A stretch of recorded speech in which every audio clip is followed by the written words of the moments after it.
এইটো video class 8 ষ্টুডেন্টৰ কাৰণে হয় আৰু কম্পিটিটিভ এক্সাম দিবলৈ যোৱা পৰীক্ষাৰ্থীসকলেও অংকবিলাক চাব পাৰিব। এই ভিডিওটোত মই কেইটামান টাইম এণ্ড ৱৰ্কৰ ওপৰত সাম কৰি পেলাই দেখুৱাম। বেলেগ বেলেগ নিয়মত কৰি পেলাই দেখুৱাম, শৰ্ট নিয়মতো কৰি দেখুৱাম। তোমালোকে চাই যাবা আৰু চাই গ'লে আশা কৰোঁ উপকৃত হ'বা। প্ৰথম প্ৰশ্নটোত লিখিছে এটা বিল্ডিঙৰ ইলেক্ট্ৰিক ফিটিং 6 জন মানুহে 7 দিনত কৰিব পাৰে। তেনেহ'লে 21টা মানুহে কেইদিনত কৰিব? যদি ভাবি চোৱা 6টা মানুহক যদি 7 দিন লাগে, 21টা মানুহক কিন্তু 7 দিন নালাগে, কম দিন লাগিব। মানে এই যেটো ম্যাথছ দি আছে এই ম্যাথছটো ইনভাৰ্স প্ৰপৰচন, মানে ব্যস্ত সমানুপাতৰ অংক হয়। অসমীয়াত ব্যস্ত সমানুপাত আৰু ইংলিছত ইনভাৰ্স প্ৰপৰচনৰ ম্যাথছ হয়। মানে মানুহ যদি কম সময় বেছি আৰু মানুহ যদি বেছি সময় কম, মানে এটা আনটোৰ উল্টা, এটোকে কোৱা হয় ব্যস্ত সমানুপাত বা ইনভাৰ্স প্ৰপৰচন। আমি এই অংকটো কেনেদৰে সলভ কৰিব পাৰো বিভিন্ন নিয়ম আছে, মই এটা এটাকে নিয়ম দেখাই গৈছো। আমি প্ৰথমতে ইয়াত লিখিব পাৰো মেন আৰু তলত লিখি দিম টাইম টেকেন। আমি চাৰ্ট বনালো। প্ৰথম মেন আছিলে 6টা মানুহ, সময় লাগিছিলে 7 দিন। এটা মানুহ হৈ গ'ল 21টা, সময় কিমান লাগিব? ধৰি ললো সময়টো লাগিব x। আমি জানো যে if number of men increases the time will decreases, মানুহ যদি বাঢ়ি যায় টাইমটো কমি যাব। হেন্স সেই কাৰণে it is a case of inverse proportion. আৰু ইনভাৰ্স প্ৰপৰচনত যদি হয় তেনেহ'লে আমি কি কৰোঁ, এই দুটা ইনটু কৰোঁ, কৰি পেলাই এইটো দি ডিভাইড কৰি দিওঁ। ডাইৰেক্ট পাতিম 6 × 7 ডিভাইডেড বাই 21। এইটো কি হৈ যাব x। x is equal 6 × 7 divided by 21. এইটো হৈছে শৰ্ট ফৰ্ম কৰাৰ। ম্যাথছটো বুজাই পেলাই কৰিব লগা হোৱাৰ কাৰণে মই এইখিনি লিখিব লগা হৈছে। যদি এইটো অপচনেল অংক থাকে, মানে যদি অপচন দিয়া থাকে, তে ডাইৰেক্ট এইটো পাতি পেলাই কৰিবা, কাৰণ এইটো ইনভাৰ্স প্ৰপৰচনৰ অংক হয়। কোনোবাই যদি ইনভাৰ্স প্ৰপৰচন আৰু ডাইৰেক্ট প্ৰপৰচন মানে কি নাজানে তেনেহ'লে কমেণ্ট কৰি জনাব, মই ইয়াৰ ওপৰত এটা ডিটেইল ভিডিঅ' বনাই পেলাই বুজাই দিম। এইখিনি ক্যালকুলেশন কৰিলে আমি পাই যাম 2 ডেজ, মানে 21টা মানুহক এই পাৰ্টিকুলাৰ কামটো কমপ্লিট কৰিবৰ কাৰণে 2 ডেজ লাগিব। এই ম্যাথছটোকে আমি ইউনিটাৰী মেথডত কৰিব পাৰো, মানে ঐকিক নিয়মত কৰিব পাৰো। আমি লিখি দিম যে 6 men can do the work in 7 days। তাত লিখিম 1 man can do the work। 6টা মানুহে যদি 7 দিনত কামটো কৰিব পাৰে, এটা মানুহে সেই কামটো কৰিবৰ কাৰণে বেছি দিন লাগিব নে কম দিন লাগিব? যেহেতু মানুহ কমি গ'ল সেইটো কাৰণে দিন বেছি লাগিব। সেইটো কাৰণে দিনটো বঢ়াবৰ কাৰণে আমি ইনটু কৰিব লাগিব। কি ইনটু কৰিম? 7 আৰু 6। তে 21টা মানুহক কিমান দিন লাগিব? এটা মানুহ বাঢ়ি গ'ল তেনেহ'লে দিন কমি যাব। যদি কমি যাব লগা হয় হৰণ কৰিব লাগিব। কিমানক হৰণ কৰিম? 7 × 6 ডিভাইডেড বাই 21। এই ক্যালকুলেশনটো এইটোৰ লগত একেই হ'ল নে, মিলিল নে? তেনেহ'লে এনসাৰটো কিমান হ'ব? 2 ডেজ। সেকেন্ড ম্যাথছটো চোৱা। এজনী ছোৱালীয়ে 25টা বাস্কেট 35 ডেজত গুঠিব পাৰে, মানে বাঁহৰ 25টা খৰাহী 35 দিনত বনাব পাৰে। এতিয়া সুধিছে যে সেই ছোৱালীজনীয়ে 110টা বাস্কেট কেইদিনত বনাব? 25টা বাস্কেটত 35 ডেজ হলে 110টা বাস্কেটত 35 ডেজতকৈ বেছি লাগিব। কিয় বেছি লাগিব? কাৰণ বাস্কেটৰ সংখ্যা বাঢ়িলে দিনৰ সংখ্যাও বাঢ়িব। এইটো কেছটো কি কেছ হ'ব? ডাইৰেক্ট প্ৰপৰচন, প্ৰত্যক্ষ অনুপাত। সেম আগৰটো নিচিনা আমি লিখি লওঁ। বাস্কেট তলত লিখিছো টাইম টেকেন। নং অফ বাস্কেট প্ৰথমতে দিয়া আছিলে 25টা, সময় লাগিছিলে 35 দিন। তাৰ পাছত বাস্কেট দিয়া আছে 110, টাইম টেকেন ধৰিছো x। এটা কি হ'ব? যদি বাস্কেটটো বাঢ়ি যায় তেনেহ'লে টাইমো বাঢ়ি যাব। সেইটো কাৰণে আমি গম পাম যে it is a case of direct proportion. এই বস্তুটো তোমালোকে ক্লাছ 8 ষ্টুডেণ্টে লিখি ল'ব লাগিব। কি বুলি লিখিব লাগিব মই কৈ দিছোঁ। মই যেনিবা লিখি নিদিওঁ, মই কৈ দিছোঁ। If the number of baskets are increases, the weaving time also' be increases, so it is a case of direct proportion। এই কথাটো ইয়াত লিখি ল'বা। তাৰপিছত আমি ক্যালকুলেশনটো কৰিম। x ৰ লগত 25 টো ইনটু হ'ব 25x is equal 35 × 110 হ'ব। ইয়াৰ আগত ইনভাৰ্স প্ৰপৰচন আছিলে, তেতিয়া এই দুটা ইনটু হৈছিল, এইটোৰে ডিভাইড হৈছিল। এইবাৰ কিন্তু ডাইৰেক্ট প্ৰপৰচন কাৰণে ক্ৰছ মাল্টিপ্লিকেশন হ'ব। যোনে শৰ্ট ফৰ্মত কৰিব বিচাৰে এই বস্তুটো বুজি ল'ব লাগে। আকৌ কৈছো ইনভাৰ্স প্ৰপৰচন আৰু ডাইৰেক্ট প্ৰপৰচন বুজি নাপালে কমেন্ট কৰিব, মই ইয়াৰ ওপৰত ডিটেইল ভিডিঅ' বনাই দিম। এতিয়া আমি কি কৰি দিম? ডিভাইডটো 25 দি ডিভাইড কৰি দিম। 25কো 5ৰে ডিভাইড কৰিলো, 110কো 5ৰে হৰণ কৰিলো। তাত এই 5ৰে 35ক কাটি দিলো, তাৰপিছত আমি 7 পালো। 7 আৰু 22 ইনটু কৰিলো 154। মানে আমি গম পাই গ'লো ইয়াৰ এনসাৰটো হ'ব 154 দিন লাগিব। কিহৰ কাৰণে? To make 110 বাস্কেটছ। এই ম্যাথছটোকো তুমি ইউনিটাৰী মেথডত কৰিব পাৰা। Time taken to wave 25 basket is equal 35 days. Time taken to wave 1 basket. মন কৰিবা 25টা বাস্কেট যদি বনাবৰ কাৰণে 35 ডেজ লাগে, এটা বাস্কেট বনাবৰ কাৰণে 35 ডেজ নালাগিব, কম লাগিব। কম লাগিলে এই 35টো ডিভাইড হ'ব। 35 ডিভাইডেড বাই 25। দেই মন কৰা এইটো যে ইনভাৰ্স প্ৰপৰশ্যন নহয় ডাইৰেক্ট প্ৰপৰশ্যন সেইটো কাৰণে ডিভাইড হৈছে ইয়াৰ আগত আমি যেতিয়া ইউনিটাৰী মেথডত কৰিছিলোঁ তেতিয়া আমি এটাৰ যেতিয়া ওলাব গৈছিলোঁ তেতিয়া এই নাম্বাৰ দুটা ইনটু হৈ গৈছিলে কিন্তু ইয়াত আকৌ ডিভাইড হৈ গৈছে time taken to we've 110 basket এটা কথা হ'ল কি বাস্কেট বাঢ়ি গ'ল টাইমো বাঢ়ি যাব সেইটো কাৰণে 35/25 ইনটু 1110 এতিয়া এই যিটো ক্যালকুলেশন পালো সেইটো এইটোৰ লগত মিলিছে না নাই এবাৰ চাই লোৱা 35 into 1110 35 into 1110 100 টো ওপৰৰ সংখ্যা আৰু তলত 25 আছে তলত 25 আছে মানে এইটো ক্যালকুলেট কৰিলো আমি উত্তৰটো কি পাম 154 days আশা কৰো তোমালোকে বুজি পাইছা এবাৰ এইটো মেথ চোৱা one man can do a piece of work in 3 hours another can do the same piece of work in 2 hours how long will they take if they work togetherly কোনো এটা কাম এটা মানুহক যদি 3 ঘন্টা সময় লাগে কৰিবলৈ আৰু এটা মানুহক যদি 2 ঘন্টা সময় লাগে যদি দুইটা মিলি পেলাই কৰে তেনেহলে কিমান সময় লাগিব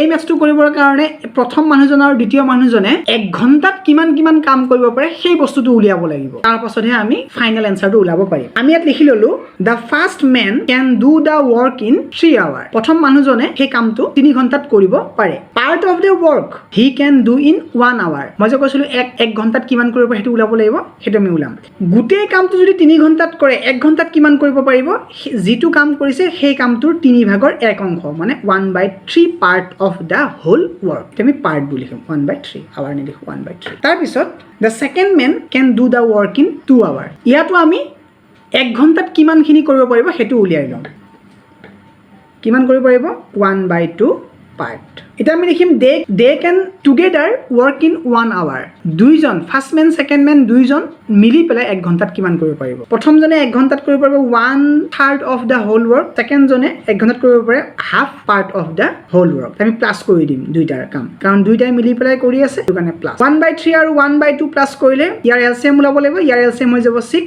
তে 2 3 যা 6 সেইটো কাৰণে ওপৰত 3 আহিলে 3 2 যা সেইটো কাৰণে 2 1 যা 2 এটো আহি গল 2 এটা প্লাস কৰি দিলো আমি आंसर পাই গলো 5/6 এটা আমি লিখিম therefore whole work they can together do in আমি কৰিব লাগিব কি 1 divided by 5/6 1 means the whole work divided by 5/6 কি কৰিলো কামটোৰ 5/6 কৰে তেনেহলে গুটেই কামটো কৰিবৰ কাৰণে কিমান মানে গুটেই কামটো 5/6 কে ডিভাইড হৈ আছে সেইটো কাৰণে আমি ডিভাইড কৰিলো এটা এইটো কৰিব লাগিব কি 1 into তুমি আগে জানাই কিবা এটা সংখ্যাক যেটা হৰণ কৰিব লগা হয় পূৰণ পাতি পেলাই তাৰ যেটো ৰেচিপ্ৰকেল থাকে তাৰ যেটো মাল্টিপ্লিকেটিভ ইনভাৰ্স থাকে আমি হেতু কৰি দিম মানে এটো উল্টাই দিলে 6 1 যা 6 আৰু 5 মানে ইয়াৰ এনসাৰটো আল্টিমেট এনসাৰটো হৈ যাব 6/5 days আৰু এটুকে আমি ইম্প্ৰপাৰ ফ্ৰেকশনত আছে আমি মিক্স ফ্ৰেকশনত যদি লৈ যাও সৰি এটো ডেজ নহব এটো আৱাৰ দিছিল আৱাৰ মানে সময় কিমান লাগিল এক সমস্ত 5 ভাগৰ 1 ঘন্টা মানে প্ৰথম মানুহটো আৰু দ্বিতীয় মানুহ যদি দুইটা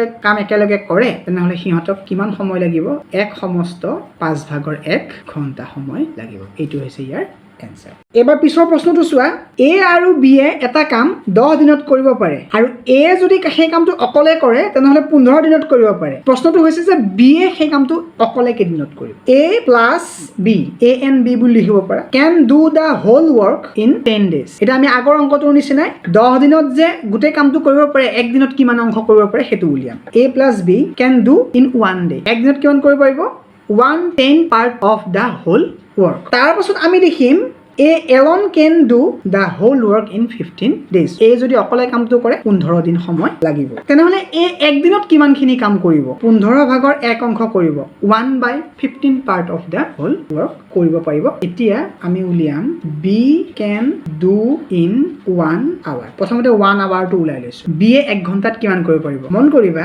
a আৰু b মিলি পেলাই 1 ঘন্টাত 1/10 part of the whole work কৰে a অকলে 1 ঘন্টাত 1/15 part of the whole work কৰে তেনেহলে b এ কিমান কৰিব এইটোত a আৰু b প্লাস হৈ আছে উমাই আছে এইটোত অকল a আছে মানে এইটোৰ পৰা এইটো মাইনাস কৰি দিলে b উলাই যাব কথাটো বুজি পাইছা হেতু কাৰণে আমি এই ফ্ৰেকশনটোৰ পৰা এই ফ্ৰেকশনটো মাইনাস কৰি কিমান হ'ব এটা আমি চাও 10 আৰু 15 ৰ এলসিএম উলাব লাগিব এলসিএম হ'ব 30 15 2 যা হেতু কাৰণে 2 হ'ব আৰু 10 3 যা হেতু কাৰণে 3 হ'ল 2 ৰ পৰা 1 গলে 1 হ'ব এটো হ'ব 30 মানে 1/30 part of the whole work b এ কৰিব পাৰে 1 ঘন্টাত তেনেহলে আমি এটা লিখিব লাগিব therefore b can do the whole work in আকৌ একেই কথা আগৰটোৰ নিচিনা গোটেই কামটো মানে 1 ডিভাইডেড বাই 1/30 কাৰণ কিয় এইটো 1 ঘণ্টাত কৰিব পাৰিছিলে গোটেই কামটো কৰাৰ কাৰণে 1 ঘণ্টা ঘণ্টা হিচাপত ভাগ হৈ আছিল এইটো ভাগ হৈ আছিল হৰণ মানে ভাগ সেইটো কাৰণে এটা আমি ভাগ কৰিলো তাহলে আমি জানো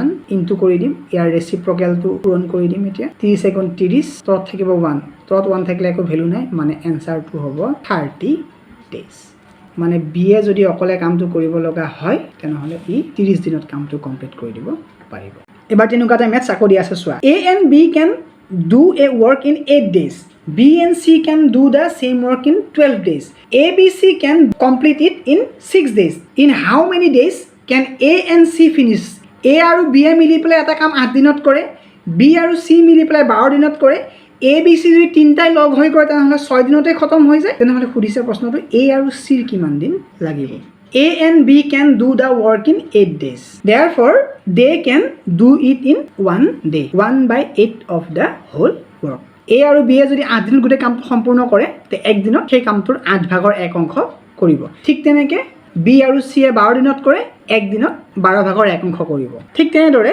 A B C can complete the whole work in 6 days therefore they can do in 1 day 1/6 part of the whole work প্ৰশ্নটোত খুদিছিলে যে A আৰু C এ লগ লাগি পেলাই কিমান দিনত কৰিব A আৰু C এ লগ লাগি পেলাই কিমান দিনত কৰিব সেইটো জনাৰ আগত আমি প্ৰথমতে উলাই লওঁ A 1 ঘণ্টাত অকলে কিমানখিনি কাম কৰিব পাৰে আৰু C এ 1 ঘণ্টাত অকলে কিমানখিনি কাম কৰিব পাৰে সেই দুটা উলালে আমি দুটা প্লাস কৰি দিম তেতিয়া উলাই যাব A alone can do in 1 day A কিমানখিনি অংশ কৰিব পাৰে সেইটো কেনেকৈ উলিয়াবা মন কৰা A B C এ 1 ঘণ্টাত 1/6 পাৰ্ট কৰে মানে এই 1/6 কামখিনিত A B C তিনিটাৰে এফৰ্ট সোমাই আছে এটা কিবা প্ৰকাৰে যদি এই A B C ৰ পৰা এই B C টো মাইনাস কৰি দিব পৰা যায় মানে B C এ কৰা কামখিনি মাইনাস কৰি দিও তেনেহলে ইয়াত অকল A কামটো থাকি যাব তাৰ মানে আমি B আৰু C এ অকলে কিমানখিনি 1 ঘণ্টাত কৰিব পাৰে হেতু জানিব লাগিব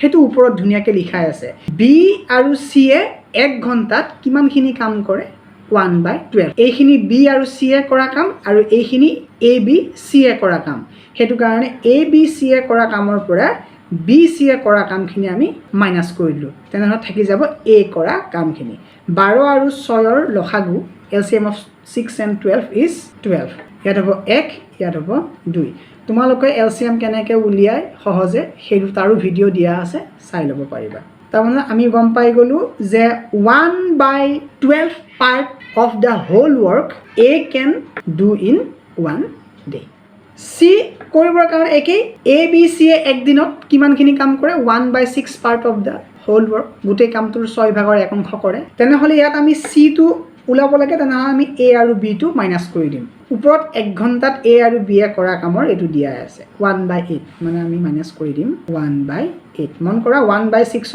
A B C গুটেকিটা সোমাই আছে 1/8 ত A আৰু B সোমাই আছে তে মাইনাস কৰি থাকি যাব অকল C তে 6 আৰু 8 ৰ LCM উলাই লোৱা 24 হ'ব 8 3 গুণ 24 6 4 গুণ 24 মানে এটা হৈ যাব 1/24 আমি বুজি পালো যে A অকলে কামটো 1 ঘণ্টাত 1/12 পার্ট কৰিব পাৰে আৰু C এ অকলে 1/24 পাৰ্ট কৰিব পাৰে হেতু কাৰণে আমি লিখিম therefore they means A আৰু C can do together in 1 day কিমান কৰিব পাৰিব 1/12 plus 1/24 দুইটা একেলগে কৰিছে কাৰণে প্লাস কৰি দিছো এটো তাৰ LCM হৈ যাব 24 ইয়াত হৈ যাব 1 আৰু ইয়াত হৈ যাব 2 মানে 3/20 part of the whole work যে আমি লিখি দিম therefore A and C can finish the whole work in 1 মানে 1 means the whole work divided by 1 ঘণ্টাৰ কামেৰে ডিভাইড কৰি দিম এটো 1 ঘণ্টাৰ কাম ডিভাইড কৰি দিলো হোল ওয়াৰ্ক কেনেকৈ ডিভাইড কৰা জানা কৈছোই ডিভাইড টু ইনটু হৈ যাব ইনটু হলে এটো উল্টি যাব মানে ৰেচিপ্ৰকেল হৈ যাব তেনেহলে 24 1 যা 24 হ'ব 3d ইয়াক হৰণ কৰিলে 8 মানে 8 days মানে A আৰু C এ যদি কামটো কৰে তেনেহলে 8 দিনত কমপ্লিট কৰি দিব পাৰিব আশা কৰো তোমালোকে বুজি পাইছা ইয়াৰ পাছত মই আৰু ইয়াৰ ওপৰত ভিডিও দি আছো সেকেন্ড পাৰ্টত তোমালোকে চাই যাবা